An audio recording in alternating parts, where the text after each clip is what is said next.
Have you ever felt like everything around you is falling apart? When friends just drift away, doors slam shut without any warning, and opportunities you were counting on just vanish into thin air. You're left standing all alone, wondering if anyone even sees you, if anyone cares. It's in these quiet, heavy moments, when the world seems to have turned its back, that you might start to feel a deep truth. God has separated you. Now, this isn't a punishment. It's not a rejection. It's preparation. And if you've ever felt the sharp sting of isolation, or the deep ache of being left behind, then I promise, this message was meant for you today. This is so important because we often confuse absence with abandonment. We think that the people who leave, the relationships that end, or the doors that close are all signs that we're unwanted or forgotten. But what if I told you that these very separations are the first steps toward the elevation you have been praying for? This message is for the person whose heart is heavy from loss, whose faith has been tested in the silence, and whose dreams feel like they've been delayed forever. It's for anyone who's ever wondered why God would allow the people they love,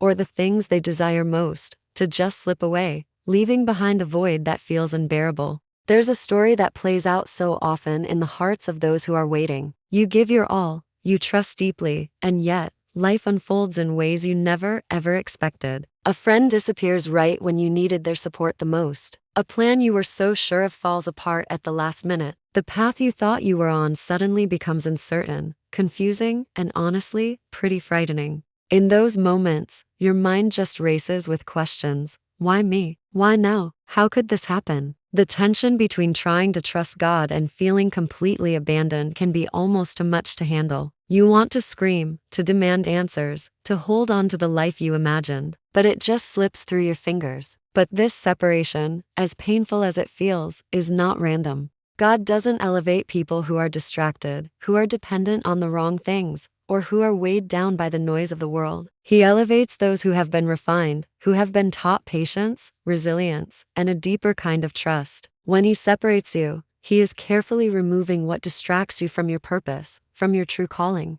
It's not about punishment, it's about preparation. Every closed door, every fading relationship, every single moment of solitude is a step toward the version of you that He is raising up. A version that is strong enough, wise enough, and humble enough to handle the weight of the blessings that are coming your way. Think about it. Think about the moments in your life when you felt utterly alone, and yet, something inside of you kept you moving forward. You learned to rely on yourself, and more importantly, you learned to rely on God. You discovered a resilience you didn't even know you had. You faced nights filled with doubt and fear and somehow woke up the next morning a little bit stronger. This is the divine rhythm of elevation. First comes the separation, then comes the transformation. First the silence, then the clarity. First the emptiness, then the fulfillment. And the truth is, God's timing is perfect. He knows that elevation without preparation only leads to instability. He separates you so that when He finally elevates you, you rise on a foundation that cannot be shaken.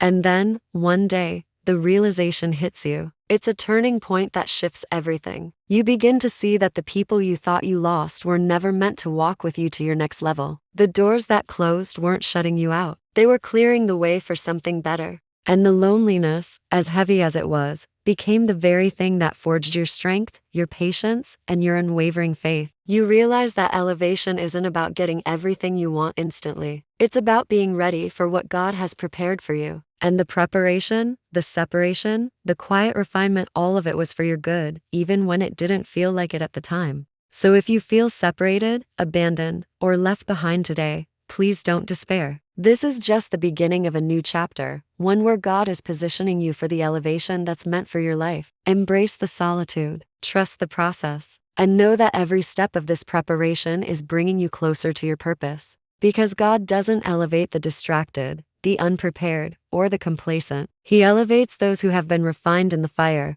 those who have trusted Him when no one else could be trusted, and those who have remained faithful even in the silence. Remember this. Separation is not the end of your story. It is the quiet, unseen work of preparation. And when God finally elevates you, you will rise stronger, wiser, and more unstoppable than you ever imagined. God separates you not to hurt you, but to prepare you, because the higher He is about to lift you, the stronger He needs you to be.